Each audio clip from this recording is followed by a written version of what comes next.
नमस्ते मित्रांनो, आत्ता आपण आहे आपल्या सावित्रीबनात आणि या सावित्रीबनातील एक वैशिष्ट्यपूर्ण गोष्ट, निसर्गाचं वेगळं रूप आपण पाहतोय की वाळलेलं लिंबाचं झाड आहे. आणि त्या लिंबाच्या वाळलेल्या झाडाचं विघटन कोण करतं तर वाळवी, ही सगळ्यांनाच माहीत आहे.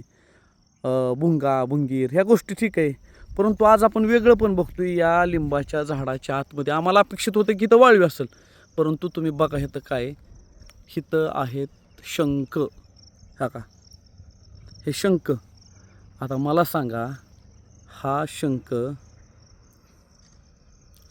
गुगल काय सारखं नाही, हे जीव आहे काय? मग जीव असणार. हा बघा, हा शंख आहे. हा शंख मित्रांनो, आणि हा शंख एक नाही, साधारणतः शेकडो शंख याच्या खाली आले. तिथं ते एक बारीकसा जीव पण आहे बघा, ही कीटक आहे, कुठला आहे काय माहीत नाही. निसर्गात माणसाला वाटतं की मी या जगाचा तारणहार. अरे नाही रे, अणुरेणूप्रमाणे डोळ्याला न दिसणारे सूक्ष्म जीवही तेवढेच तोलामोलाचे, आणि माणूसही तेवढाच.